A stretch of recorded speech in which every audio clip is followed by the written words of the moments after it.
Assembly ఎన్నికలకు నగారా మోగింది. ఫిబ్రవరి 5న polling, అదే నెల 8న ఫలితాలు ప్రకటిస్తామని కేంద్ర ఎన్నికల సంఘం వెల్లడించడంతో రాజకీయ పార్టీలని ఎలక్షన్ మూడ్లోకి వెళ్లిపోయాయి. ఇప్పటికే దేశ రాజధానిలో ఎన్నికల ఫియర్ మొదలవగా ఎన్నికల తేదీల ప్రకటనతో ఆయా పార్టీల నేతలు, కార్యకర్తలు ఒకంత ఉత్సాహం, ఆసక్తి పెరిగిపోయింది. సోషల్ మీడియా వేదికగా ఇప్పటికే ప్రధాన పార్టీల మధ్య మాటల యుద్ధం కొనసాగుతుండగా తాజాగా పోటాపోటీగా పాటల జోరుతో ఢిల్లీ వీధులని హోరెత్తుతున్నాయి. ముఖ్యంగా బీజేపీ, ఆమ్ ఆద్మీ పార్టీ, కాంగ్రెస్ పార్టీలు విడతల వారీగా అభ్యర్థుల జాబితాను ప్రకటించి సీఎం పీఠంపైనే అన్ని పార్టీలు గురిపెట్టాయి. బీజేపీ తొలి జాబితాలోనే 29 మంది అభ్యర్థులను ఖరారు చేసింది. న్యూఢిల్లీ నియోజకవర్గం నుంచి పోటీ పడుతున్న ఆమ్ ఆద్మీ పార్టీ కన్వీనర్ కేజ్రీవాల్ పై మాజీ ఎంపీ పర్వేష్ వర్మను బరిలోకి దించింది కమలం పార్టీ.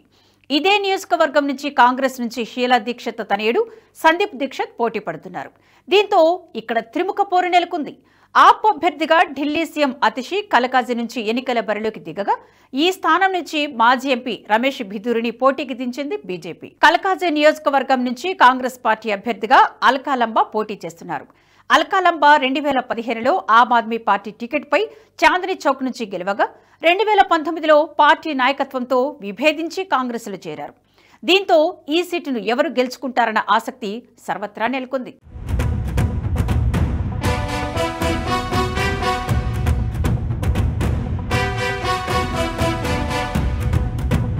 ఢిల్లీలో ప్రస్తుతం అధికారంలో ఉన్న ఆమ్ ఆద్మీ పార్టీ మరోసారి విజయం తమదేనన్న ధీమాతో అన్ని పార్టీల కంటే ముందుగానే అన్ని అసెంబ్లీ స్థానాలకు అభ్యర్థులను ప్రకటించేసింది. కాంగ్రెస్ పార్టీ కూడా ఇప్పటికే 48 మంది అభ్యర్థులను ప్రకటించగా బీజేపీ తొలి జాబితాలోనే ఏకంగా 29 మంది అభ్యర్థులను ప్రకటించింది. బీజేపీ విడుదల చేసిన 29 మంది జాబితాలో 8 మంది కాంగ్రెస్, ఆమ్ ఆద్మీ పార్టీల నుంచి వచ్చిన సీనియర్ నేతలు ఉండడం విశేషం. బీజేపీలో చేరిన ఆప్ మంత్రులు కైలాష్ గెహ్లోట్, రాజ్కుమార్ ఆనంద్లకు టికెట్లు లభించాయి. 1,55,00,000 మంది ఓటర్లున్న ఢిల్లీలో ఈసారి ఎన్నికలు రసవత్తరంగా ఉంటాయన్నది రాజకీయ విశ్లేషకుల మాట.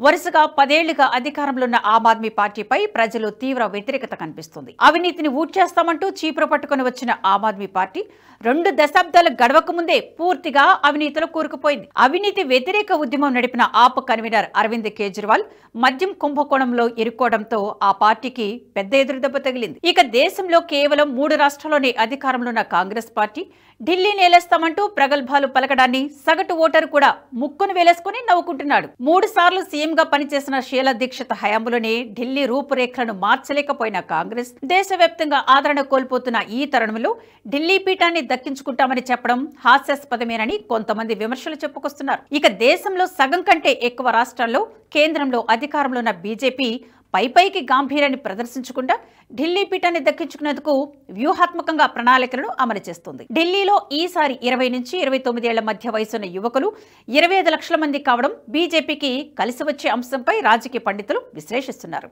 ఢిల్లీ పీఠాన్ని మరోసారి దక్కించుకునేందుకు అధికార, ప్రతిపక్షాలు సోషల్ మీడియాను ప్రచార అస్త్రాలుగా వాడుకోవడం ప్రజలను ఆలోచనలో పడేశాయి. కేజ్రీవాల్ ను మరోసారి అధికారంలోకి తీసుకురావాలంటూ ఫిర్లాయంగే కేజ్రీవాల్ అంటూ ఆమ్ ఆద్మీ పార్టీ ఓ పాటను విడుదల చేసింది. ఈ ప్రచార గీతంలో ఢిల్లీ సీఎం అతిషి, ఆప్ కన్వీనర్ కేజ్రీవాల్, పార్టీ నేతలు సిసోడియా, సంజయ్ సింగ్ ప్రజల కోసం ఆప్ ప్రవేశపెట్టిన సంక్షేమ పథకాలను వివరించారు. మరో పోస్టులో వివిధ పోస్టర్లను ఆప్ షేర్ చేస్తూ బీజేపీపై విమర్శలు గుప్పించింది. బీజేపీ సైతం తమ పార్టీ ప్రచార గీతాన్ని షేర్ చేస్తూ అసెంబ్లీ ఎన్నికల్లో తమను గెలిపిస్తే ఢిల్లీని అభివృద్ధి చేస్తామని హామీ ఇచ్చింది. 2015 నుంచి 2 సార్లు గెలుపొందిన ఆప్ ముచ్చటగా 3వసారి అధికారంలోకి రావాలని ప్రయత్నిస్తుండగా కేంద్రంలో అధికారంలో ఉన్న బీజేపీ ఢిల్లీలోనూ ఈసారి ఎలాగైనా పాగా వెయ్యాలని ప్రణాళికలు రచిస్తోంది. ఇండి కూటమిలో భాగస్వాములుగా ఉన్న కాంగ్రెస్, ఆమ్ ఆద్మీ పార్టీలు మాత్రం అసెంబ్లీ ఎన్నికల్లో విడివిడిగా బరిలోకి దిగుతున్నాయి.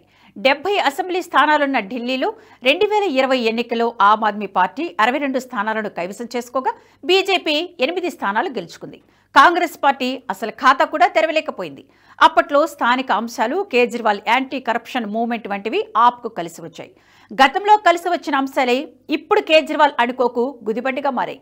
ఎంతగా అంటే ఢిల్లీలోని ఏ గల్లీకి వెళ్లినా కేజ్రీవాల్ వద్దే వద్దు అంటూ నినదించేవారు సగం కంటే ఎక్కువ మంది కనిపిస్తున్నారు. ఇక దేశవ్యాప్తంగా మంచి ఆదరణతో జోరు మీదున్న బీజేపీ ఢిల్లీలో ఒక్కసారి ఛాన్స్ ఇవ్వండంటూ అభివృద్ధి మంత్రంతో ప్రజల ముందుకు వెళుతోంది. దేశవ్యాప్తంగా జరిగిన ఎన్నికల్లో ఇండి కూటమి పేరుతో బరిలోకి దిగిన కాంగ్రెస్ పార్టీ ఢిల్లీకి వచ్చేసరికి ఒంటరిగానే ఎన్నికలకు వెళ్లడం చర్చనీయాంశమైంది. ఇండి కూటమి నేతలను పట్టించుకోకుండా ఆమ్ ఆద్మీ పార్టీతో విభేదించి సొంతంగా ఢిల్లీ పీఠాన్ని గెలుచుకోవాలని తహతహలాడుతున్న కాంగ్రెస్ పార్టీకి ఈసారి ఎన్నికలు కలిసి వస్తాయా లేదా అన్నది ఇంకా సస్పెన్సే. అయితే తెలంగాణ, కర్ణాటక, హిమాచల్ ప్రదేశ్లో అధికారంలోకి వచ్చేందుకు ప్రయోగించిన ప్రజాకర్షక ప్రకటనతోనే ఎన్నికల్లో గెలుస్తామంటోంది కాంగ్రెస్. మహిళలకు నెలకు 3,000 ఆర్థిక సాయం, 400 యూనిట్ల వరకు ఉచిత విద్యుత్ కాంగ్రెస్ పార్టీ మేనిఫెస్టోలోని ప్రధానాంశాలు.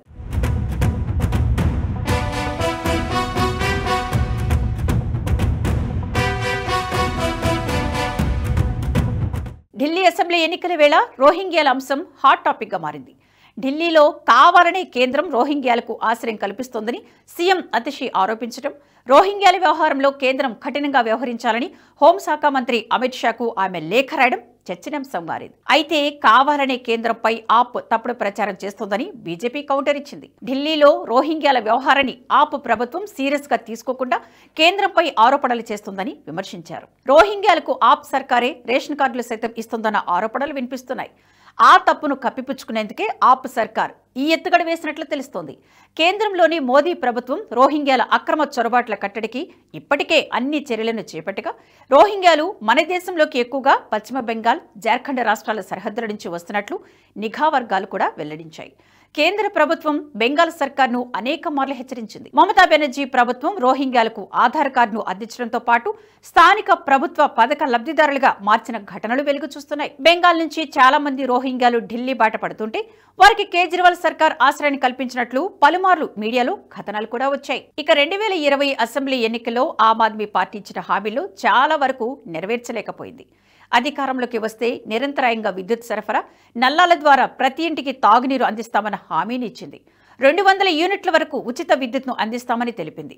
కానీ ఇచ్చిన హామీల అమలులో అవినీతి జరిగిందంటూ పెద్ద ఎత్తున ఆరోపణలు వచ్చాయి. ఉచిత విద్యుత్ పథకంలో అవకతవకలు జరిగినట్లు వచ్చిన ఆరోపణలపై దర్యాప్తు జరపాలని 2022లో లెఫ్టినెంట్ గవర్నర్ ఆదేశాలు జారీ చేశారు. ఢిల్లీలో 46 లక్షల కుటుంబాలకు అందిస్తున్న విద్యుత్ సబ్సిడీని 2023 ఏప్రిల్లో నిలిపివేస్తున్నట్లు నాటి విద్యుత్ శాఖ మంత్రి, ప్రస్తుత సీఎం అతిషి ప్రకటించడం ప్రజలను నిరుత్సాహపరిచింది. 2021లో ఢిల్లీలోని ఆప్ ప్రభుత్వం ప్రవేశపెట్టిన కొత్త లిక్కర్ పాలసీలో అవకతవకలు జరిగాయనే ఆరోపణలు వచ్చాయి. ఇక ఢిల్లీ వాసుల కోసం బీజేపీ పెద్ద ఎత్తున హామీ ఇస్తుంది. ఢిల్లీ పరిసరాల్లో 1797 అనధికార కాలనీలను రెగ్యులరైజ్ చేస్తామంటూ గతంలోనే ప్రకటించింది. ఈ కాలనీల అభివృద్ధి కోసం ఒక అభివృద్ధి బోర్డును ఏర్పాటు చేస్తామని హామీ ఇచ్చింది. ఇక వెనుకబడిన తరగతుల అమ్మాయిల వివాహాలకు ఆర్థిక సహాయం చేయాలని భావిస్తుంది. రహదారుల నెట్వర్క్ అభివృద్ధి కోసం 55,000 కోట్లు వెచ్చిస్తామని బీజేపీ ఇదివరకే స్పష్టం చేసింది. మరో 10,000 కోట్లు మౌలిక సదుపాయాల అభివృద్ధి కోసం ఖర్చు చేస్తామని పేర్కొంది. కేంద్రంలో మూడోసారి అధికారంలో ఉన్న బీజేపీ నేతృత్వంలోని ఎన్డీఏ ప్రభుత్వం ఇప్పటికే విజన్ 2047 లక్ష్యంతో ముందడుగు వేస్తోంది. ప్రధానమంత్రి నరేంద్ర మోదీ, కేంద్ర హోంమంత్రి అమిత్ షా ఈసారి ఎలాగైనా బీజేపీని గెలిపించేందుకు పటిష్టమైన యాక్షన్ ప్లాన్ ను సిద్ధం చేసినట్లు తెలుస్తోంది. ఢిల్లీని పట్టి పీడిస్తున్న కాలుష్య భూతాన్ని తరిమి కొట్టడంతో పాటు స్లమ్ ఏరియా సమగ్ర అభివృద్ధికి వ్యూహాలు రచిస్తున్నారు. అసెంబ్లీ ఎన్నికల్లో ఢిల్లీలో బీజేపీ ప్రభుత్వం అధికారంలోకి వస్తే మరింత దూకుడుగా సంక్షేమ ఫలాలు ఢిల్లీ ప్రజలకు అందుతాయని రాజకీయ పండితులు అభిప్రాయపడుతున్నారు. పెరిగిపోయిన వాయు కాలుష్య నియంత్రణకు పగడ్బందీ ఏర్పాట్లు చేస్తున్న కేంద్రంలోని మోదీ ప్రభుత్వం ఢిల్లీలో అధికారంలోకి వస్తే విషవాయుల నుంచి అక్కడి ప్రజానీకానికి మోక్షం కలిగించేందుకు ప్రస్తుతం కేజ్రీవాల్ రూపంలో ఎదురవుతున్న అడ్డంకులు తొలగిపోతాయి. స్వచ్ఛ యమున సంకల్పం కూడా నెరవేరుతుంది. ఈ వీడియో మీకు నచ్చినట్టయితే లైక్ చేయండి, 10 మందికి షేర్ చేయండి. అలాగే కామెంట్ల రూపంలో మీ అభిప్రాయాలను మాతో పంచుకోండి. Nationalist hub group of channels ను సబ్స్క్రైబ్ చేసుకుని తెలుగునాట జాతీయవాద జర్నలిజాన్ని ప్రోత్సహించండి. ఈ వీడియో కింద ఉన్న బెల్ ఐకాన్ పై క్లిక్ చేయడం మర్చిపోవద్దు.